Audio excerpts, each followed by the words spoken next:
Nous vous saluons ce soir dans le nom de notre Seigneur Jésus-Christ.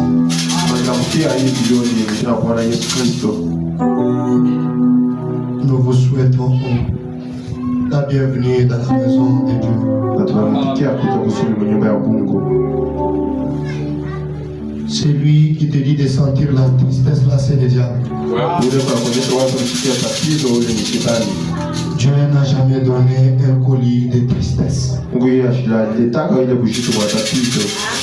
Amen.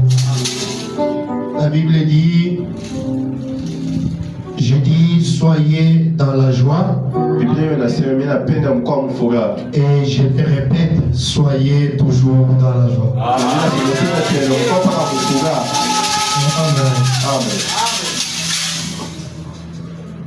Ce soir, c'est un grand honneur de nous retrouver dans la maison de Dieu. Nous bénissons le nom du Seigneur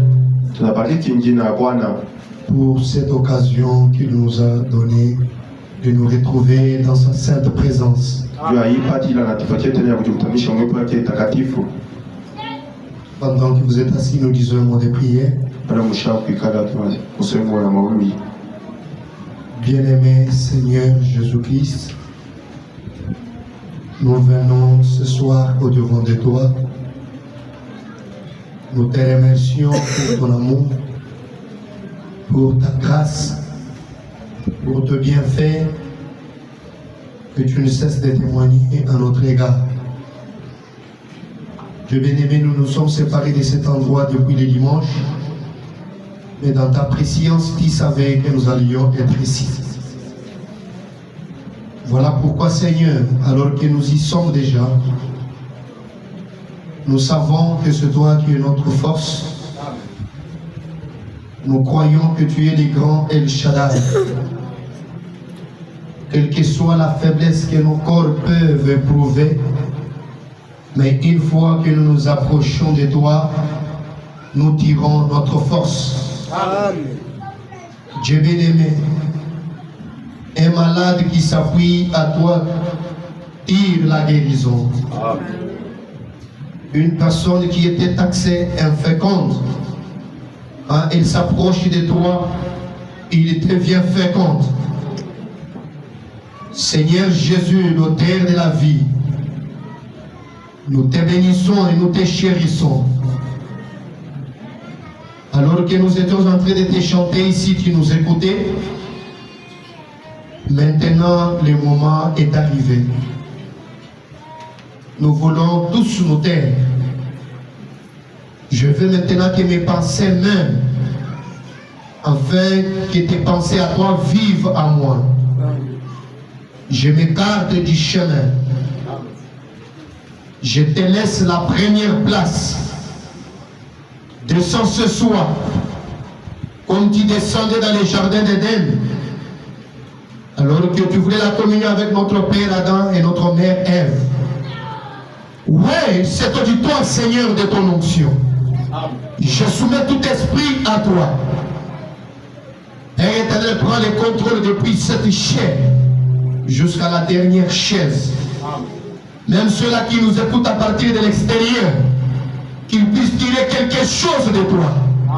Parce que quand tu parles, tu donnes la vie. Seigneur, par l'autorité que tu m'as conférée, je prends maintenant cet auditoire sous mon contrôle pour le nom de Jésus-Christ.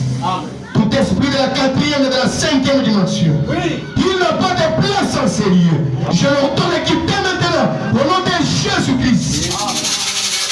Alors que nous allons tourner les pages de la Sainte Bible pour lire ta parole, assiste-nous. Alors que nous nous confions à toi. Où est mon interprète, où est toute cette auditoire? Bénis chaque étape de notre adoration alors que nous nous confions à toi dans le nom de Jésus-Christ, le patron de ce ministère. Nous t'offrons cette prière avec foi. Amen. Si ça ne vous dérange pas, veuillez vous tenir debout. Ouvrez avec moi la Bible dans Hébreux chapitre 1er.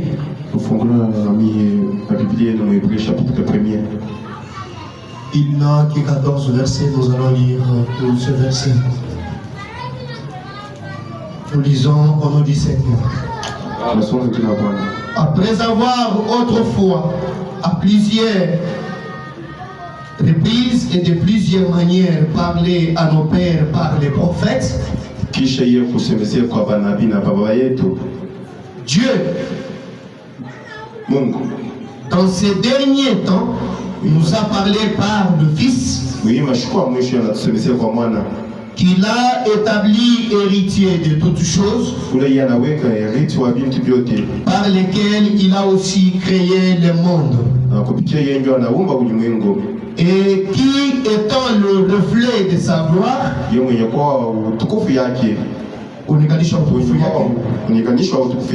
l'empreinte de sa personne, et soutenant toutes choses par sa parole puissante, a fait la purification des péchés et s'est assis à la droite de la majesté divine dans les lieux très hauts. Devenu d'autant supérieur aux anges qu'il a hérité des noms plus excellents que les leurs,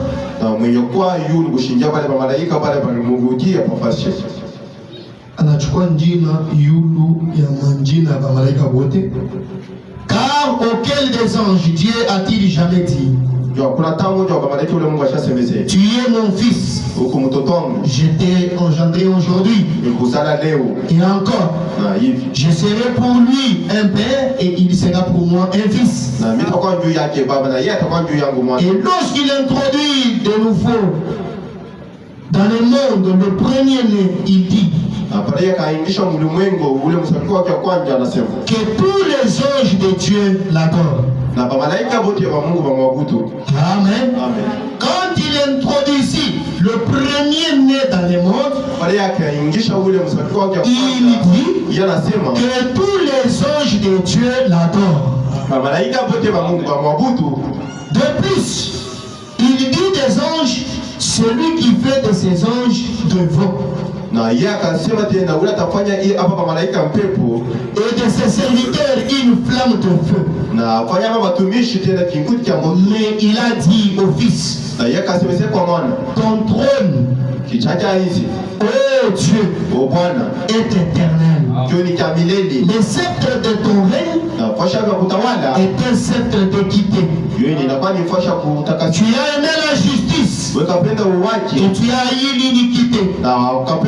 C'est pourquoi, oh Dieu, ton Dieu t'a oint d'une huile de joie au-dessus de tes égaux.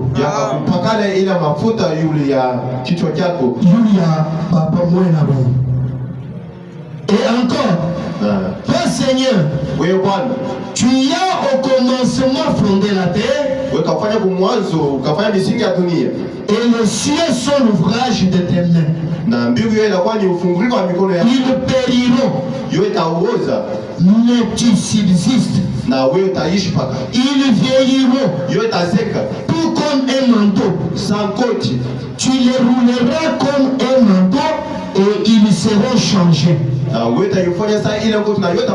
Mais toi, tu restes le même. Et tes années ne finiront point. Et quand des anges, auquel des anges a-t-il jamais dit, assieds-toi à ma droite jusqu'à ce que je fasse tes ennemis pour marcher-pied? Ne sont-ils pas tous des esprits au service de Dieu, envoyés pour exercer un ministère en faveur de ceux qui doivent hériter le salut? Veuillez vous asseoir, que le Seigneur ajoute des bénédictions à la lecture de sa parole. Avec ces écritures que nous venons de lire, nous allons introduire un enseignement sur les Hébreux. Amen. Hébreu, c'est un livre de la Bible comme nous venons de le lire, dont l'auteur c'est l'apôtre Paul. Et le livre d'Hébreu, il a 13 chapitres. Et par la grâce du Seigneur, nous allons aborder chapitre après chapitre. Et point après point, selon la manière que le Seigneur va nous inspirer. Amen. Amen. Comme vous le savez, Hébreu, notre prophète dit, c'est un livre très important de la Bible. Amen. Amen. Pour ceux-là qui lisent quotidiennement leur Bible, ils savent que le livre des Hébreux contient beaucoup de belles choses. Alors ce livre, comme le prophète lui-même l'a dit, il contient des pépites d'or. Les pépites d'or. C'est-à-dire, Hébreu a des choses très importantes. Les choses là qu'il contient,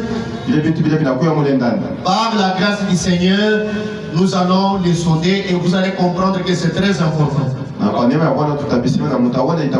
Et je sais que par la grâce du Seigneur, je vais vous faire aimer ces livres d'Hébreu.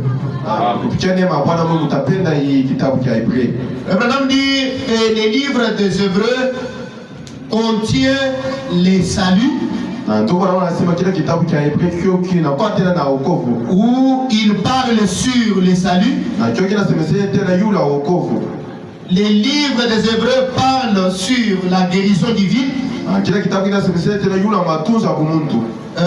Ces mêmes livres parlent sur les miracles.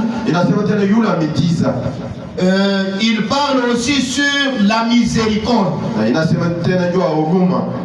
Ce sont les 4 points que je veux que vous puissiez retenir. Nous avons le premier point qui est le salut. Nous avons la guérison divine.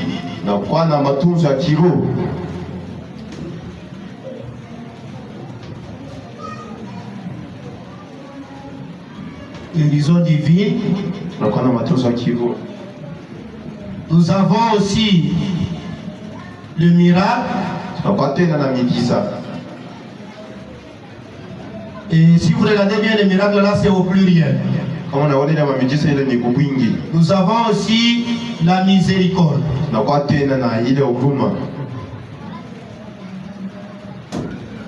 Alors ce sont les 4 points qui sont contenus dans ces livres. On ne saura pas parler de tout ceci en un seul jour. Étant donné que ce sont des choses essentielles qui soutiennent même notre foi, on doit y aller pas à pas. Et vous allez voir que quand on parle de salut, le salut ne sera trouvé nulle part ailleurs qu'en Jésus-Christ. Je veux que vous soyez avec moi. Je suis en train d'introduire. Si vous ratez l'introduction, même vraiment le développement et la conclusion, ça ne vous dira absolument rien. Amen. Alors, le salut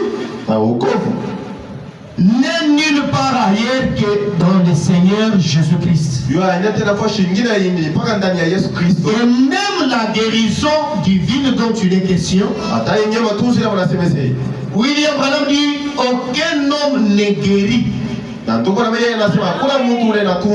Amen. Amen. Tu peux dire que tu vas aller voir, je ne sais pas, ton médecin pour un problème que tu as. et peut-être par la grâce de Dieu, il arrive à résoudre cela. Tu dis qu'il m'a guéri. Frère Branham dit, nous disons mal. Amen. On peut toutefois dire il m'a soigné et Dieu m'a guéri au travers de lui. Et il y a aussi le miracle. Et ces miracles sont toujours contenus en Jésus. Amen. Parce que si nous sommes en dehors du nom de Jésus-Christ, les autres choses qu'on peut voir, ce n'est que ce qu'on appelle les tapages, quoi, les démonstrations.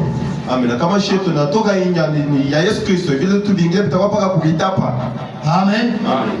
Parce que vous devez savoir que même les magiciens, des fois, ils font des démonstrations qui étonnent les gens.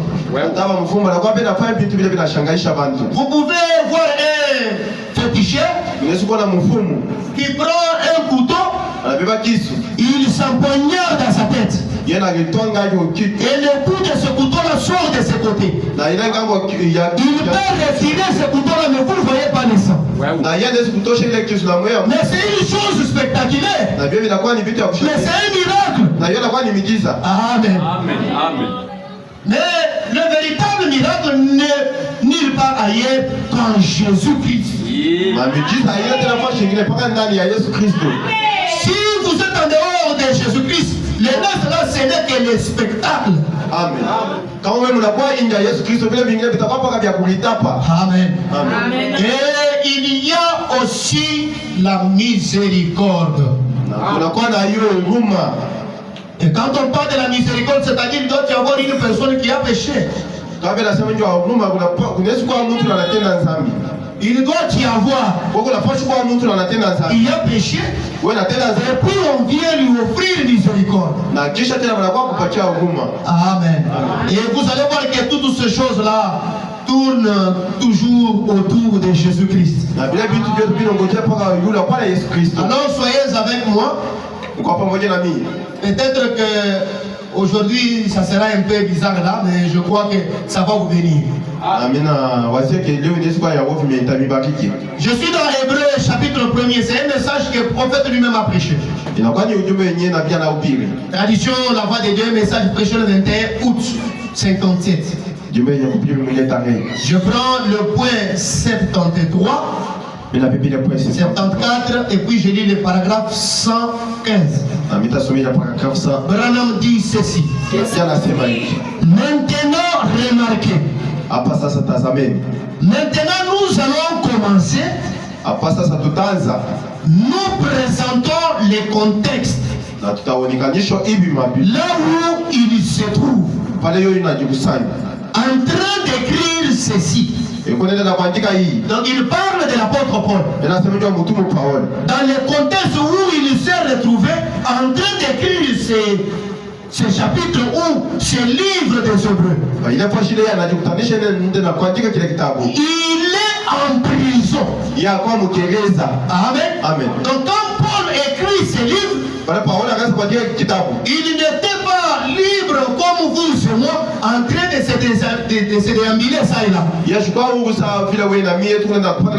il était en prison. Il a vécu toute cette expérience. Mais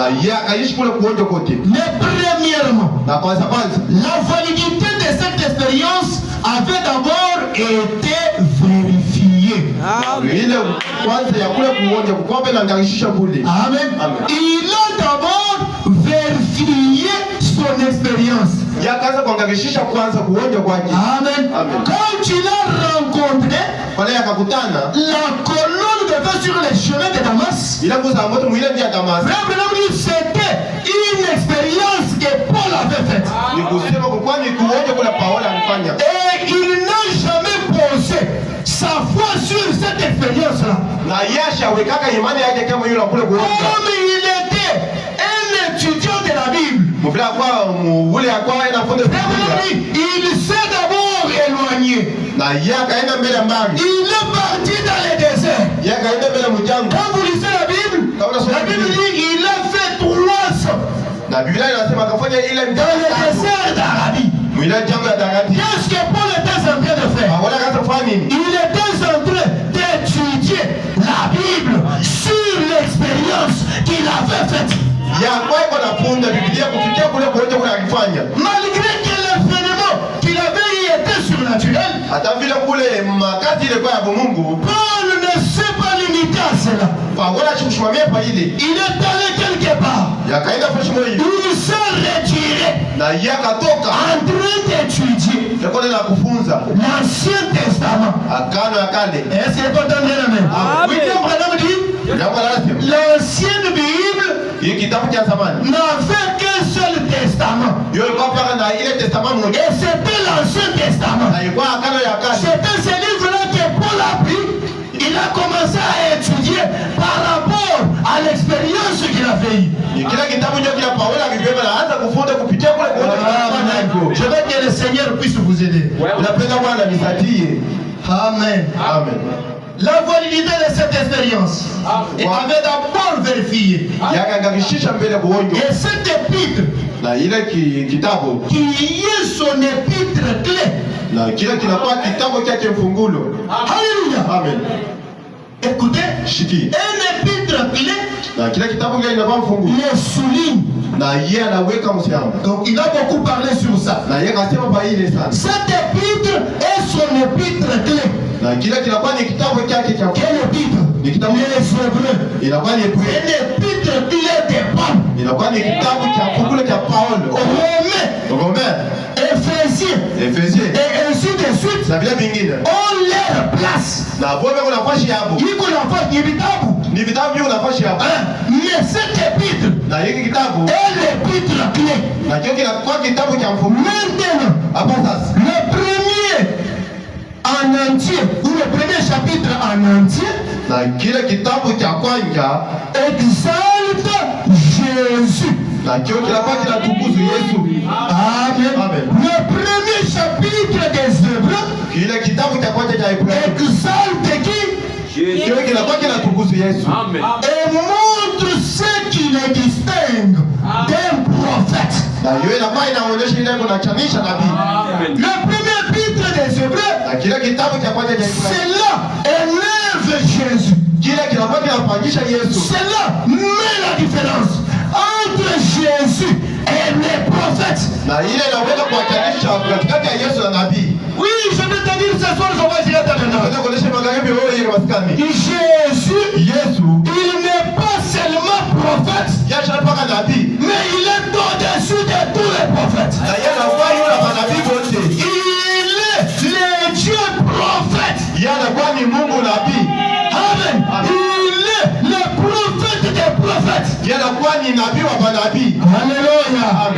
Cela exalte Jésus montre qu'il est distinct des prophètes. Frère Branham dit, c'est vraiment ça. Le thème entier. Alléluia. Amen. Quel est le thème entier? C'est Jésus. Alléluia. Branham dit, laissez-moi anticiper. Branham dit, Jésus-Christ, il est le thème central de toute la Bible. Amen.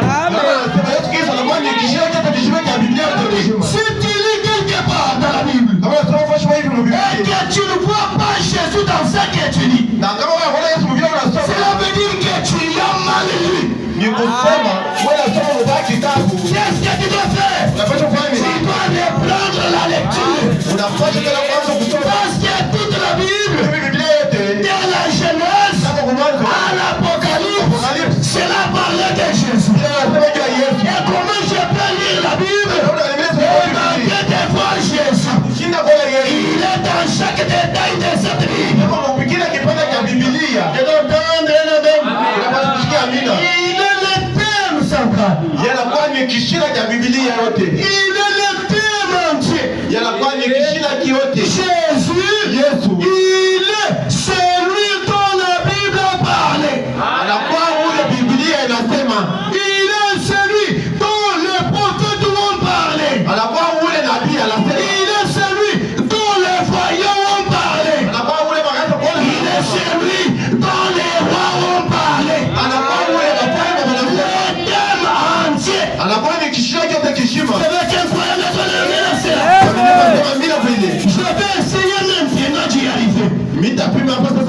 le plus vite possible, pour que nous ne restons pas ici très longtemps. Le thème entier, alléluia, c'est d'établir la distinction entre le nouveau le nouveau, le chapitre premier établit la distinction entre Jésus et n'importe quel prophète. Amen. Jésus, il est différent de tous les prophètes. Je dois entendre Amen. Jésus, il est différent de David. Il est différent d'Abraham. Il est différent de Moïse. Il est différent d'Ézéchiel. Il est différent de Jérémie. Il est différent de Jean. Il est différent de William Marion Branham. Alléluia. Amen. Cela établit la distinction entre Jésus et n'importe quel prophète. N'importe quelle loi. Jésus fait la distinction.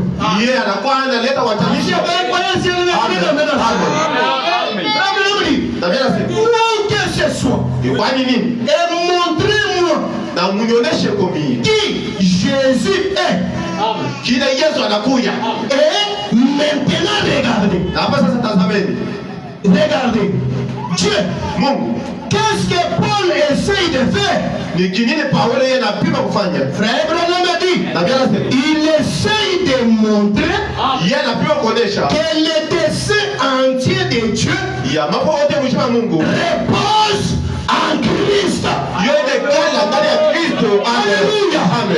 Paul dit que tout le plan entier de Dieu, cela repose en Christ. Ce n'est pas facile. Et Christ est l'empreinte de la personne de Dieu.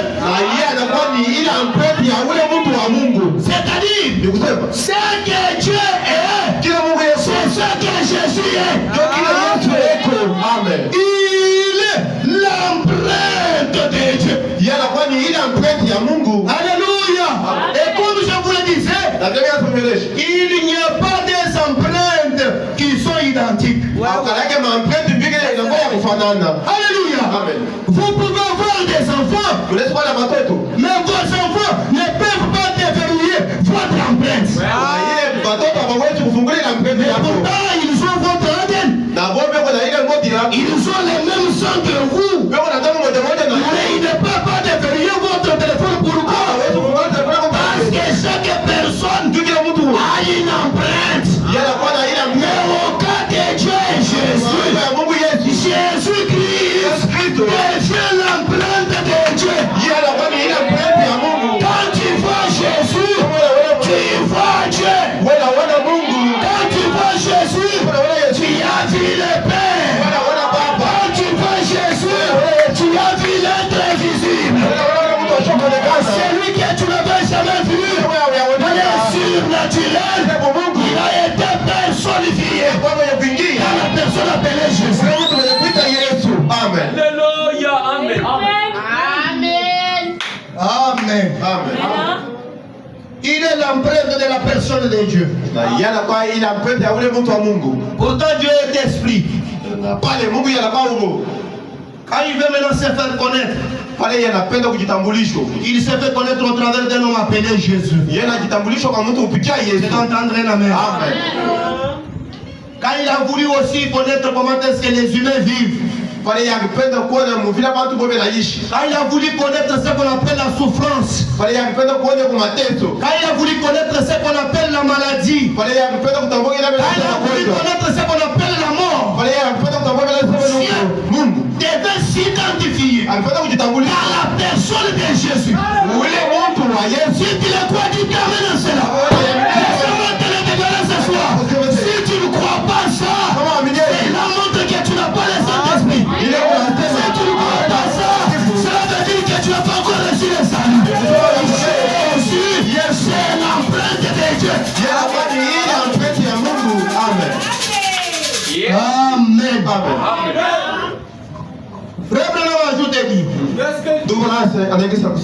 Pour le reste du chapitre, montre qu'il était au-dessus des anges. Je dois entendre amen. Je dois entendre amen. Le reste là montre qu'il est au-dessus des anges. Mon Jésus, il est plus que Gabriel. Mon Jésus, il est plus que Michael. Mon Jésus, il est plus qu'Absinthe. Mon Jésus, il est plus que les chérubins. Mon Jésus, il est plus que les séraphins. Il est au-dessus de tous les anges.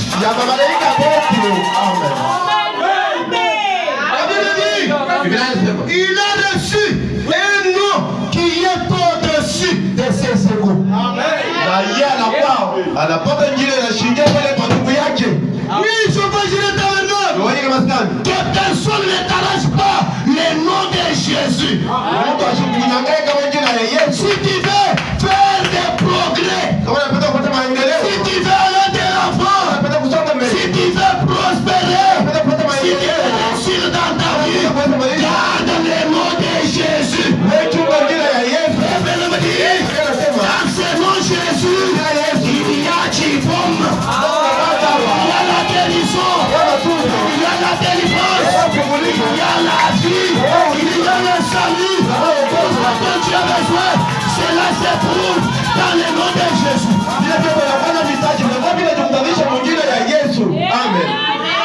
Il est supérieur aux anges. Écoutez, supérieur à toutes les puissances. Je vais te dire ce soir, si la sorcellerie est une puissance, Jésus est la puissance qui est au-dessus de la sorcellerie.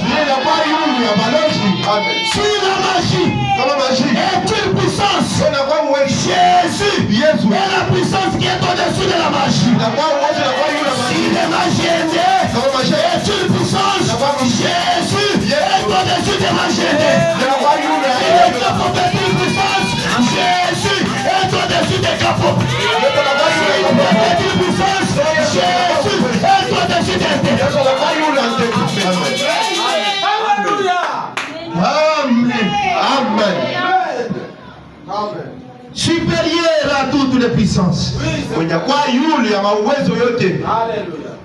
Amen. Amen. Oui, tu peux déjà dire en ta situation là que Jésus est au-dessus de toi. Amen. Personne ne le dira à ta place. C'est toi qui vas le dire. Dis dans ton problème là ce soir. Ton problème. Mon Jésus est au-dessus de toi. Amen. Amen. Alléluia. Il est au-dessus de toutes les puissances. Les anges l'adoraient. Amen. Amen. Amen. Les anges adorent Jésus. L'adorable, c'est le Seigneur Jésus. Amen. Amen. Amen. La Bible dit, Dieu devrait se choisir un lieu où il devait faire résider son nom. Un lieu là où l'adoration devrait se faire. La Bible dit ces endroits ne sont pas deux. C'est un seul endroit. À Jésus-Christ. Je vais te dire une chose. Là où nous adorons, il est même l'objet de notre adoration. Nous adorons Jésus-Christ. Et nous adorons Jésus-Christ. Alléluia. Amen. Amen. Amen. Amen. Amen. Les anges l'adoraient. Regarde me dit, Paul cherchait à les magnifier. Amen. il le magnifie. Yeye akaanza kumtukuza. Kwa kweli la kasala kine mbote kitonzaki. Amen. Yesu Kristo. Bali Bwana Yesu Kristo ndio kutapa. Mutape yako. Amen. Le tout puissant c'est lui. Wa uwezo yote ni yeye. Voilà pourquoi Paul cherchait à le magnifier. Kwa maana Paulo akaanza kutafuta kumtapa. Mais toi tu veux magnifier qui? Wewe tatafe kwa nani? Ton problème? Ton problème ne prendra jamais la place de mon Jésus. La maladie ne prendra jamais la place de mon Jésus. Le célibat, cela ne prendra jamais la place de mon Jésus. Jésus, il est celui qui est digne d'adoration. Il mérite d'être magnifié. Il mérite d'être loué. Il mérite d'être exalté. Il mérite d'être honoré. Est-ce qu'il y a les gens ici qui adorent Jésus? Ils peuvent l'honorer. À lui donner une forte acclamation.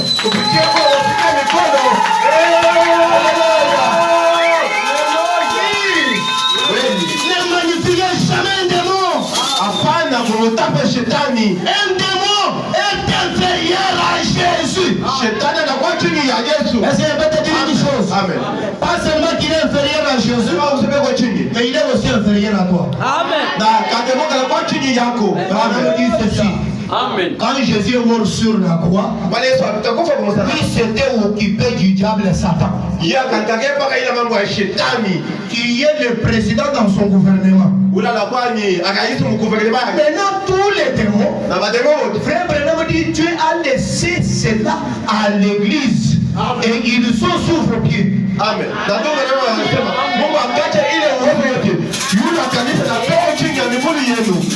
démons sont sous vos pieds. Même si tu sentais, ils menacent la Marie ce soir. Oh, les mots de tête, c'est un démon.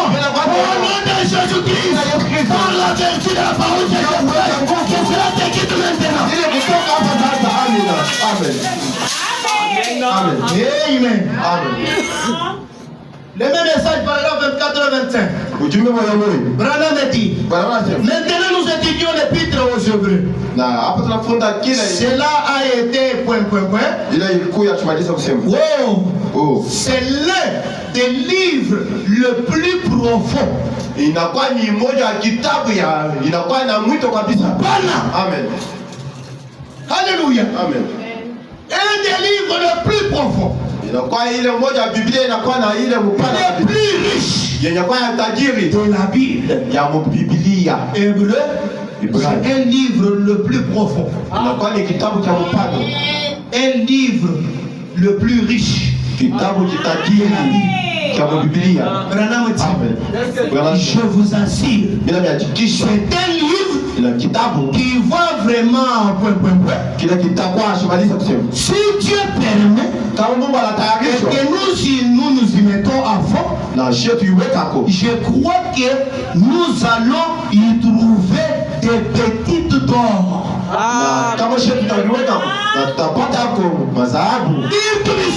Amen. Dans ce livre-là, Branham dit, ces choses ou ces pépites d'or qui nous feront continuellement pousser vers Dieu.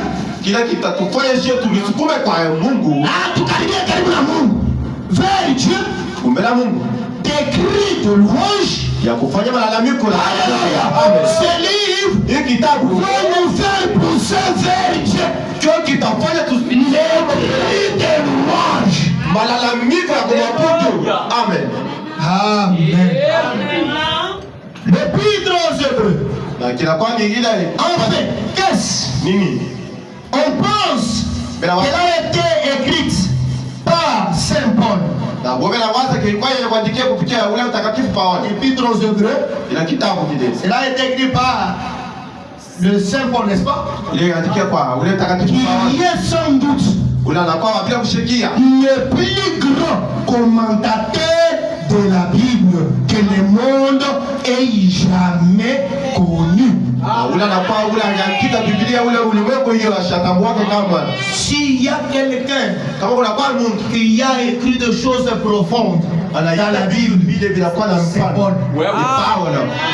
Voilà pourquoi Branham dit l'apôtre Paul a écrit le Nouveau Testament. Un écrivain, un commentateur de la Bible que le monde ait jamais connu. Après notre Seigneur Jésus-Christ, et Paul faisait là la distinction. Or, Paul était un vrai docteur de la Bible. Ça, je vous dis la vérité. Dis-moi si vous lisez spirituellement. Quand vous lisez les livres de Paul, si vous n'avez pas la révélation, vous allez vous perdre.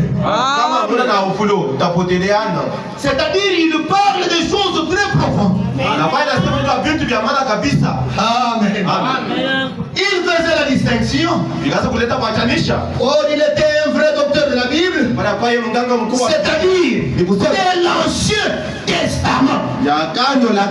À ce moment-là, c'était le seul livre écrit. L'Ancien Testament était le seul livre écrit.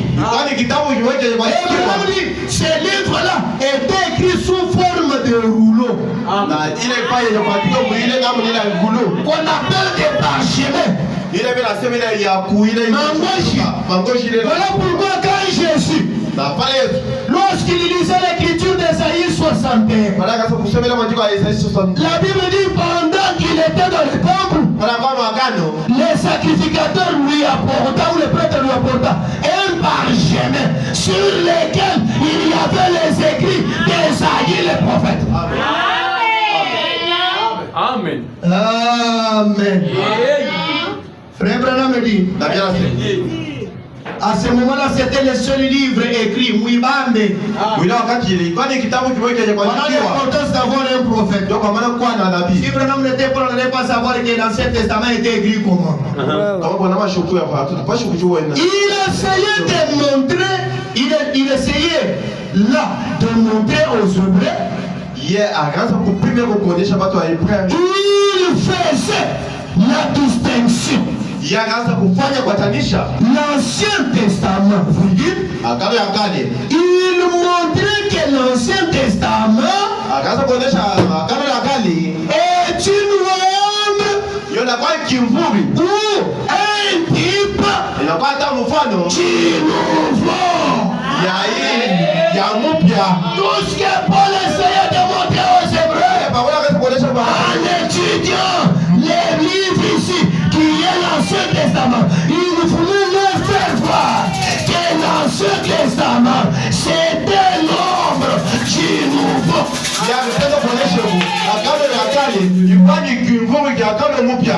Je vais anticiper pour vous faire comprendre. Voilà pourquoi, dans l'Ancien Testament, l'agneau qui devait être appelé pour amener pour l'adoration, c'était un agneau sans défaut. Cela était la préfiguration du véritable agneau qui est Jésus. Alléluia. Dans l'Ancien Testament, on faisait l'aspersion avec le sang quand les pécheurs entraient pour adorer. Cela était le type de la véritable aspersion qui est faite par le sang de Jésus. La parole que vous écoutez ce soir. Pourquoi on faisait l'aspersion? Pour que l'adorateur apparaisse sans péché. Un victime était déjà mort à sa place. une victime, un animal. Nyama chakufa kwa shaki. Alors, Hapana. Dieu, Mungu. quand il voulait regarder les pécheurs, toute sa colère s'est limitée sur le sang qui était aspergé. Je vais te dire ceci ce soir. Lorsque tu y es aspergé du sang de Jésus, quand Dieu te regarde, sa colère ne peut pas te toucher toi. Pourquoi cela? Le sang de son propre fils te couvre, te protège, te pare-choc, qui te protège contre la colère de Dieu. C'est le sang de Jésus-Christ.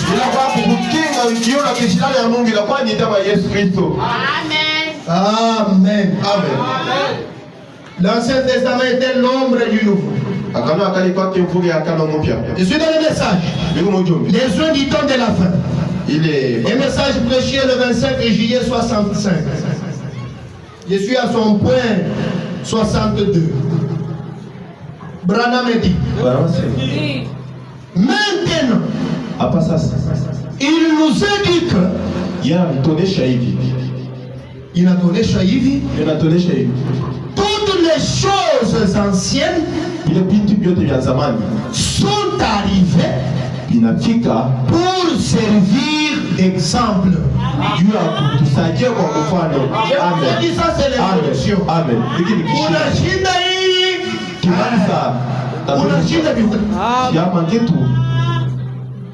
Toutes les choses anciennes sont arrivées pour servir d'exemple. Est-ce que le commencer?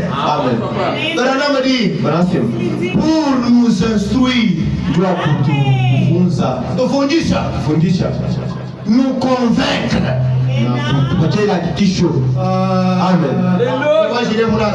Amen. Pour nous convaincre, nous corriger. C'est-à-dire que toutes les choses anciennes de l'Ancien Testament sont arrivées comme préfiguration. Écoutez, pour convaincre ce qui arriverait dans le Nouveau Testament.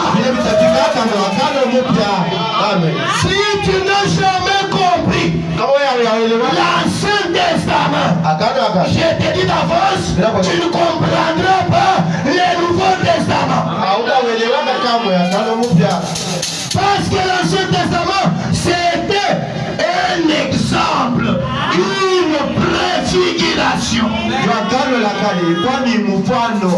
une ombre pour nous enseigner, pour nous corriger, pour nous convaincre. Dieu s'est donné Jésus. C'est pour cela que l'Ancien Testament a précédé le Nouveau Testament. Amen. Amen. Amen. Béni soit le nom du Seigneur. Branham dit, il dit ceci. C'est comme si vous n'aviez jamais vu votre main. Amen. Amen. Que vous leviez les yeux et que vous voyez une ombre sur le mur.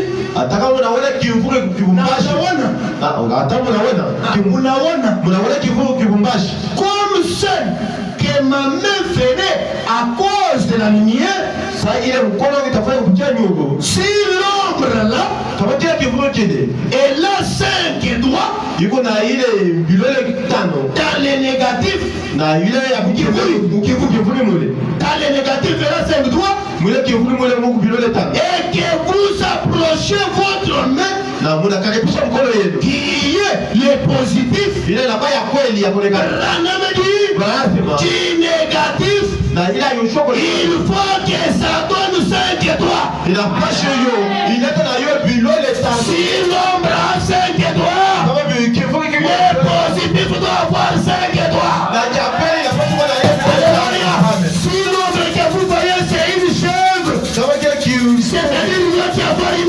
quelque part. Unapata kuona tena mtu mwisho mwa hivi. Est-ce qu'il y a un croyant qui me donne un amen à cela? Est-ce qu'il y a un américain qui me donne alléluia à cela? Est-ce qu'il y a quelqu'un qui peut dire moi ça à cela? Est-ce qu'il y a quelqu'un qui peut dire une phrase à donner Jésus? Amen. Amen. La Bible dit, la Bible nous dit que Biblia inatueleza l'Ancien Testament agano la kale était une ombre, ilikuwa ni kimvuri, un type mfano des choses nouvelles ya vitu vya sasa, ou des choses hata ya vitu qui devaient venir. hata vile vilipaswa kuja. Ce n'est pas la chose elle-même Haina vitu vya wenyewe, avec kitu kenyewe, haina kitu vya kenyewe, mais c'est une ombre. na ndio kimvuri. Amen. Amen. Amen. Amen. Amen. L'Ancien Testament, Agano la kale c'était une ombre. hiyo ilikuwa ni kimvuri. Amen. Et la réalité, Na mkweli c'était le Nouveau Testament. ilikuwa ni agano mpya. Amen. Très profond. Amen. Amen. Amen. Amen. Voilà pourquoi, comme je vous l'ai dit, Kwa kwa maana paka vile nimeeleza. les sacrifices qui devraient être apportés Kazi ilipaswa kuletwa, devraient être sans défaut. ilipaswa kuwa bila dhambi. Parce que si les sacrifices avaient les défauts, Ndio kama ile kazi kwanza cela sana. veut dire que Christ allait avoir le défaut. Ndio kusema Yesu apaswa kuwa na dhambi. Amen. Alléluia. Amen. Il a fallu que cela soit sans défaut. Ilipaswa ile kuwa bila dhambi. Amen. Amen. Merci Seigneur. Asante Bwana. Écoutez ceci. Allez avec moi dans la Bible. Ushikeni. Si on peut prendre avec moi Colossiens chapitre 2. Kama tunaweza kupepa pamoja na mimi Colossiens chapitre Nous allons lire les versets 16 et 17. Nasomea verset 16 à 17. La Bible dit quelque chose ici. Inasema kitu fulani. Que personne donc Kuna mtu hivi ne vous juge au sujet du manger et du boire, ashimhukumu kama kuila mambo ya chakula na kunywa, ou au sujet d'une fête, hata kuila mambo ya kufete. Amen. d'une nouvelle lune, Ipata ya mustari ya sasa. Moïse ya Ya sasa, sasa. ou de sabbat, Hata ya ile shua saba. masabato. Ya masabato. Ah, donc ce sont les fêtes de la Bible. Kwani ile Des nouvelles lunes, fêtes de sabbat, Moïse ya sasa. fêtes de trompettes, Ile mambo ya baka. fêtes de Pâques. Ina ile fete ya Pasaka. Branham me dit. Bwana sema. Oui, je m'excuse, la Bible, comprenez, Branham est déjà dans la bouche. Hein. Mweleweni. Et la Bible dit, c'était l'ombre des choses à venir. Kwani kivuli cha vitu vile vitakuja. Amen. Amen. Toutes ces choses, Hivi vitu vyote. c'était l'ombre des choses à venir. Kwani kivuli cha vitu vile vitakuja. Amen. Amen. Mais le corps, Na mwili écoutez, shiki en fait, mwisho. est en Christ. Ana Kristo. Amen. Dans le message, Ujumbe. Israël et l'Église, première partie. Israeli Le anapata message prêché le 25 mars kipande cha kwanza 53, paragraphe 12. ila paragrafu 12. Branham dit, Bwana sema. et l'Ancien Testament Na agano la kale. était une ombre ou un type du Nouveau Testament. Kwani ile kivuli hata ile mfano ya shiki. Tout l'Ancien Testament Yote agano la kale. pointait les calvaires.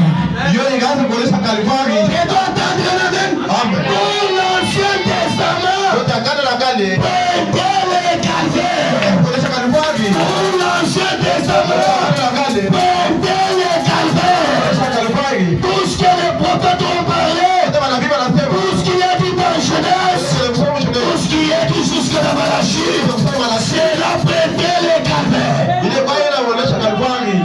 Amen. Tout l'Ancien Testament. Ouais, ouais. Yote agano la kale. Amen.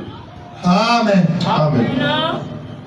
Dans le message, Ujumbe le discernement de l'esprit, inaangalisha yako. où l'esprit parle par les prophètes. Un message prêché le 8 mars 60. Tradition la voix de Dieu. Ngo inasemesea kupitia nabii ujumbe wenye kupili mwili tarehe. Amen. Le discernement de l'esprit pour cela qui note. Ndio wale wanaandika. Paragraphe 19. Il n'est pas capable de 19. Branham dit ceci. Branham c'est lui. J'ai dit que je suis en train de placer la fondation. Amen. Maintenant, Apa sasa. si nous observons Kama tunaangalia shisho. les motifs, Ile ya kweli. Mabifuzi, les objectifs Ile mabikuzio. des prophètes de l'Ancien Testament, Ya banabii ba Agano la Kale. ces hommes-là Wale bantu bali. avaient un objectif. Balikuwa na kikuzio. Amen. Et Non. quel a été cet objectif? Ifanye na nguzio kalingi kupana. Frère Branham dit, Ndio maana nasema c'était Jésus-Christ. ilikuwa ni Yesu Kristo. Amen. Que les croyants disent Amen à cela. Niliposema vile kuile. Amen. Tous les prophètes de l'Ancien Testament, Banabii wote ba Agano la Kale. ils savaient Bo balijua. les motifs. Balijua yenyewe. Ils savaient Bo balijua. les objectifs. Vikuguzio vyote. Quels sont ces motifs et ces objectifs? Ilikuwa ni kifuguzio kalenga sana. C'était Jésus-Christ. Ilikuwa ni Yesu Kristo. Frère Branham dit Na bien nasema quelque chose kitu kimoja qui leur a servi kila kikiwasaidia de thème central dans l'Ancien Testament. ya kile kishina kenyewe cha Agano la Kale. Alléluia. Amen. Si Jésus Kama Yesu ou si le Messie kama Masia n'était pas le thème central de la Bible, kama chukua kishina cha Biblia yote les prophètes n'allaient pas avoir quoi prêcher. wanapashwa na cha kuhubiri. Amen. Amen. Leur motif Na ile kifuguzio n'allait pas être correct.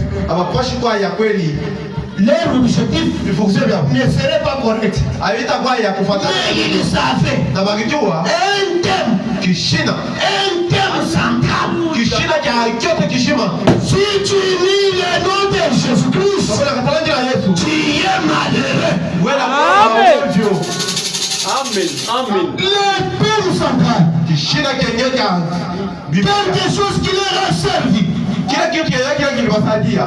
Alléluia. Amen. C'était Jésus-Christ. Ilikuwa Yesu Kristo. Quelque chose qui leur a servi de thème central de l'Ancien Testament.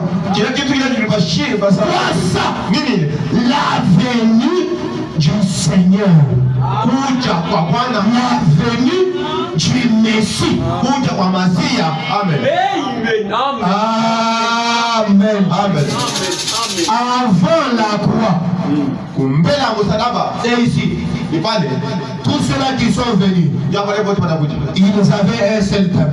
Wakala kishina kimoja. Qui? Nani? Jésus-Christ. Yesu Kristo. Le thème central. Kishina kenyewe. Maintenant écoutez, Tazama. comment est-ce qu'il devient le thème central? Inakuwa kishina ya katikati mnaona. Ah, Branham. Bwana. Regardez ici. Mwanga kishina. Ça c'est la croix. Hii ni msalaba. Ceux qui sont venus avant, Wala wanakuja mbele. parle de lui. Mbele sema juu yake. N'est-ce pas? Il parle de cet homme qui est ici. Mbele sema juu ya mtu mwenye kwa. Ceux-là qui viennent après, Wale watakuja kisha. il parle toujours de lui.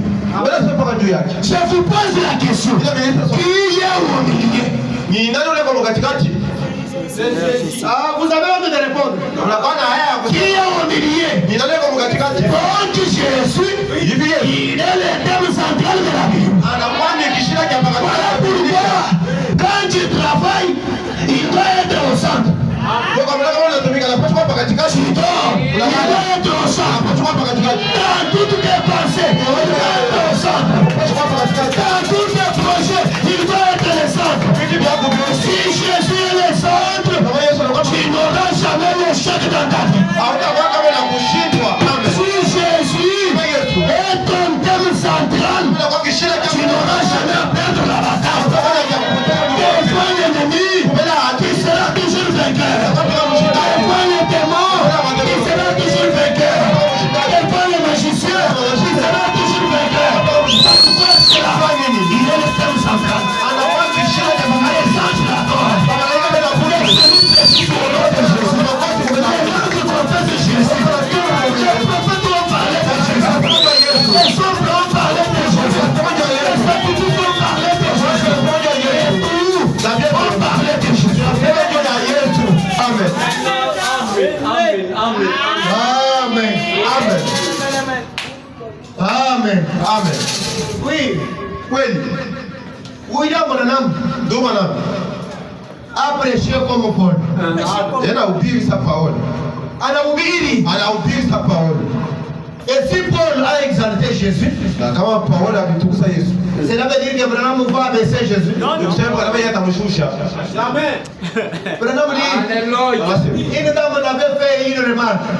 Frère Branham, vous vous vantez beaucoup Jésus. Branham lui dit, oui, je dois le vanter.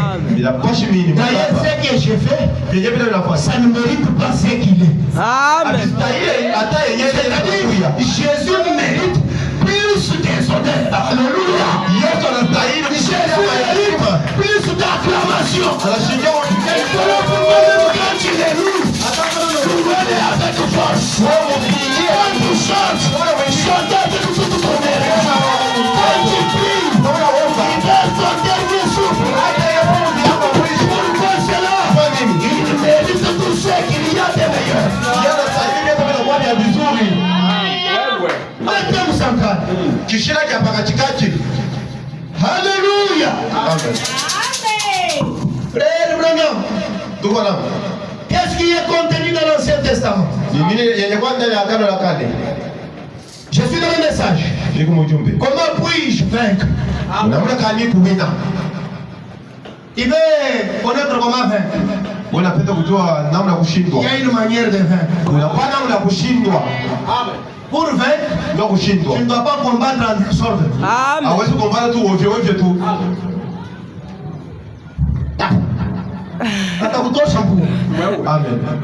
Il faut aussi regarder l'adversaire.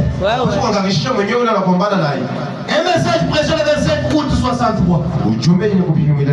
Je suis à son paragraphe 183. Paul a prêché et a écrit cette parole. La même parole que nous essayons de suivre. Car il a pris l'Ancien Testament, l'a utilisé comme modèle et a montré que c'était un type.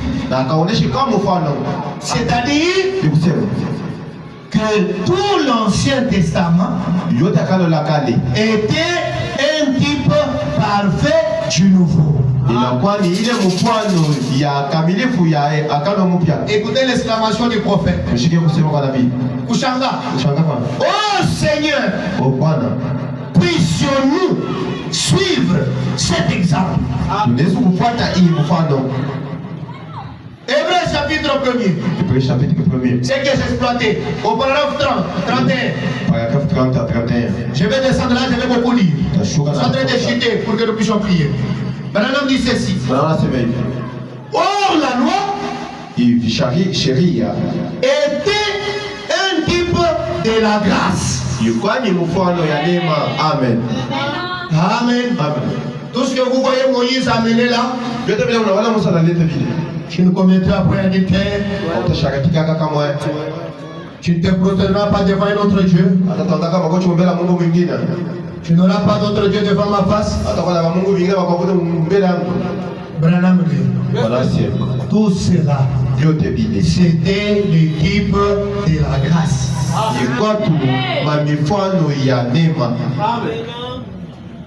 Mais la loi n'avait pas en elle le pouvoir de sauver.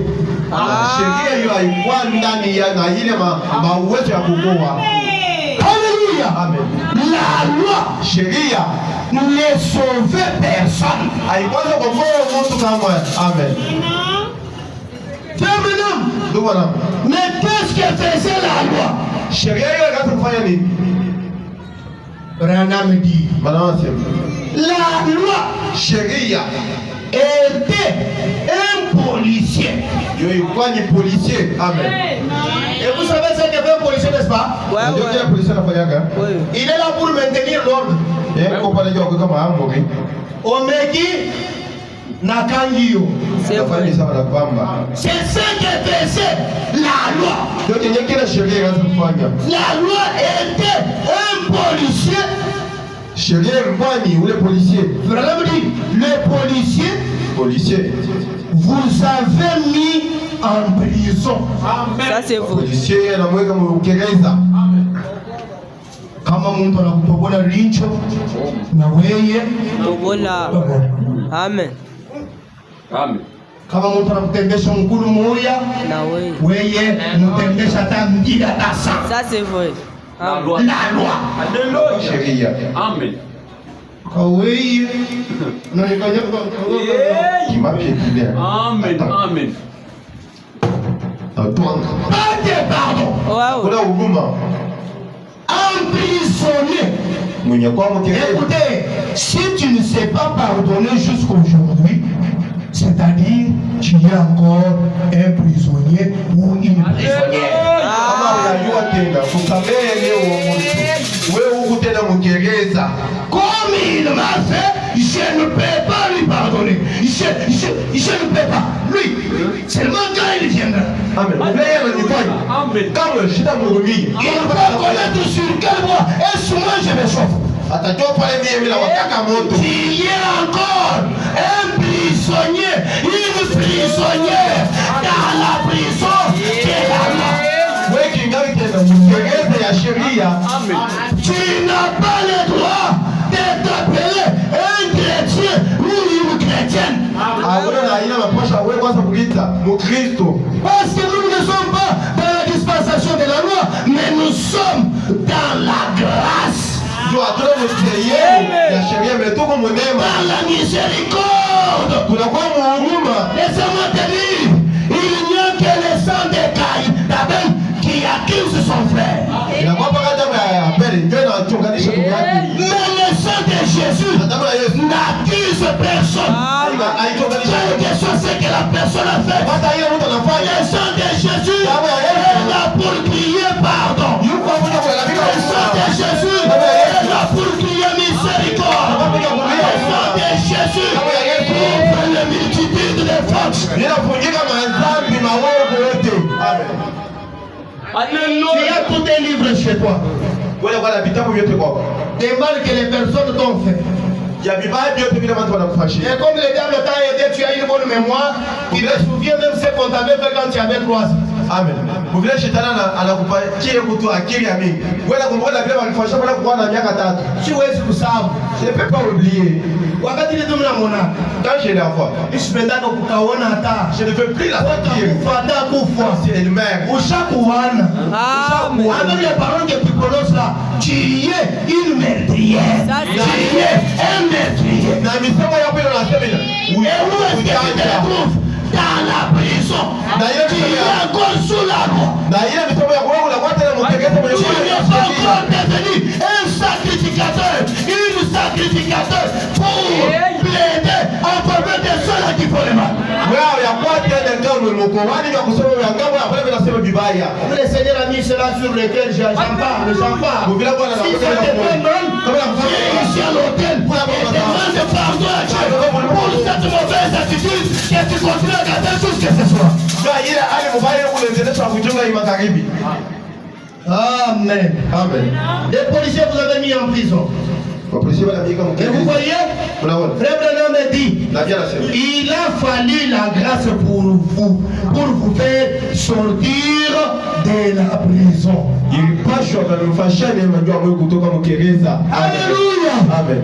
Et la grâce c'est quoi? Na neema inakuwa nini? La grâce, Neema. c'est quelque chose que tu n'as pas mérité. Neema inakuwa ni kitu kimoja ila wewe ya kustahili. Amen.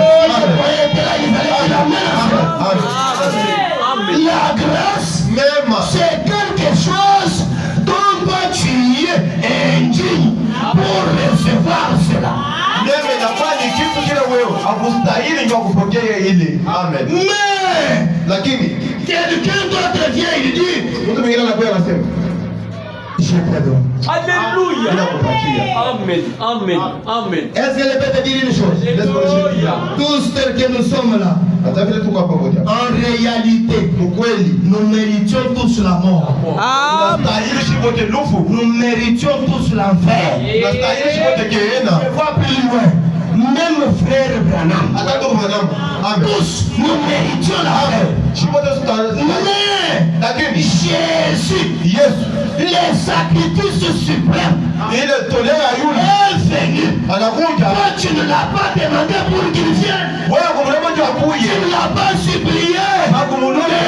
Mais il est venu et il a donné son sang pour que toi tu sois sauvé. Je te pose la question. Qu'est-ce que tu as fait pour mériter cela? J'ai une réponse. Rien du tout. Rien du tout. Mais ce qu'il nous a fait, c'est tout simplement la grâce. Amen. Maintenant, comme il est tellement avancé, je ne peux pas tout éliminer. Maintenant, me dit, la grâce ne peut être la grâce pour une personne qui peut prendre cela comme la grâce. Si tu refuses la grâce, la même grâce te condamne. La même grâce devient le jugement pour toi. Pendant que Jésus est en train de chier, me raconte une histoire. Il y a un jour, dans un pays, il y avait un enfant.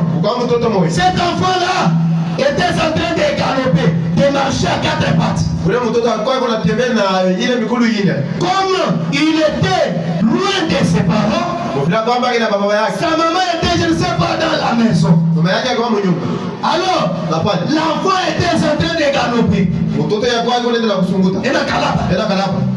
aller se jeter dans un puits qui était devant lui.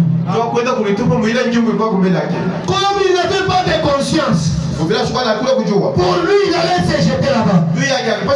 Alors, pendant que cet enfant était près du puits, quelqu'un de bonne volonté, il a regardé. Cet enfant ne peut pas tomber dans ce puits. Il a couru et a fait tirer l'enfant de là. Il a sauvé l'enfant. Alors, les années plus tard, cet enfant a grandi. Lui, il connaissait toujours cette personne-là. Mais la personne ne lui reconnaissait plus. Alors, ce garçon a commis une faute. Alors, il devait comparaître devant les juges. Alors, quand il comparait devant les juges, pendant qu'on est en train de parler de son cas par les avocats et les avocats les autres, il voit quelqu'un qui se lève là et il dit condamné. Alors l'enfant dit, il regarde, c'est la personne qui m'avait sauvé quand j'étais encore petit. Il s'agenouille. Monsieur, ne me condamnez pas. Rappelle-toi. Un jour, il y avait un enfant qui tombait dans les puits. Et personne ne pouvait le venir là-bas. C'est toi ici qui avait sauvé ces garçons-là. Et ces garçons-là, c'est moi. L'homme dit, ah bon? C'est toi? Laissez-moi te dire. Ces jours-là, j'étais ton sauveur. Mais maintenant, je suis ton juge. Laissez-moi te dire, quand tu refuses Jésus, même Jésus qui est censé être ton sauveur, il sera ton juge. Et quand il va te juger, tu ne seras jamais quitte. Tu seras condamné. C'est mieux de l'accepter maintenant. Si quelqu'un parmi nous ce soir est encore en train de vivre sous la loi, ne me trompe pas. Ne trompe pas celui qui est à côté de toi. Tu connais ton cœur. Tu connais la manière que tu vis.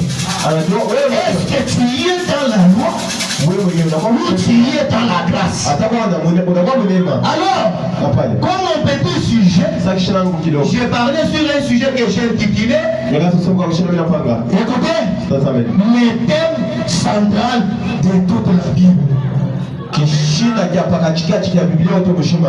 Amen. C'était ça mon sujet. Yo nye kishina ngo. Alors ce soir, si tu vois qu'il y a en toi, il y a encore les esprits de l'Ancien Testament, de la loi.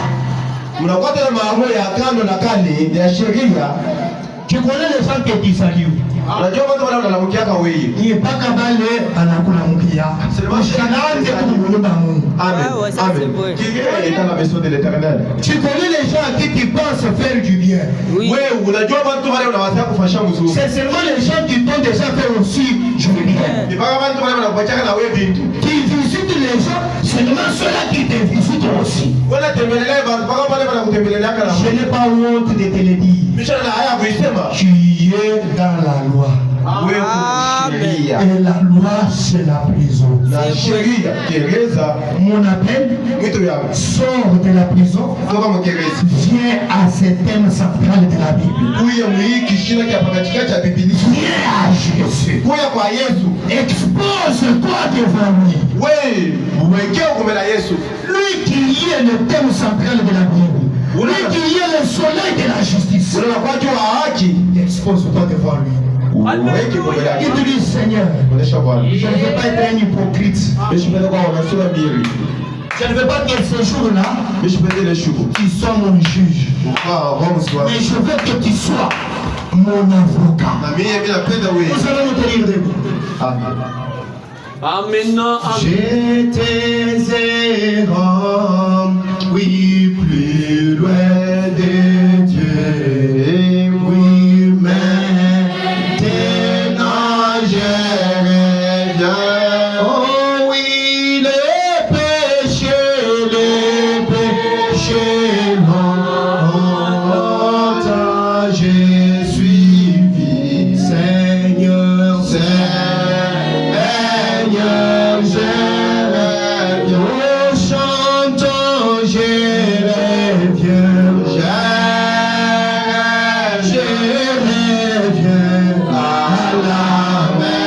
à la maison. On est oh oui, alléluia, ouvrez la large parade, alléluia, Seigneur, je reviens. Oh oui, j'ai perdu des précieuses années. Oh oui, maintenant je reviens. Oui, je me confie, oh oui, à ton amour, Jésus, Seigneur. Oh, chantons, je reviens, je reviens.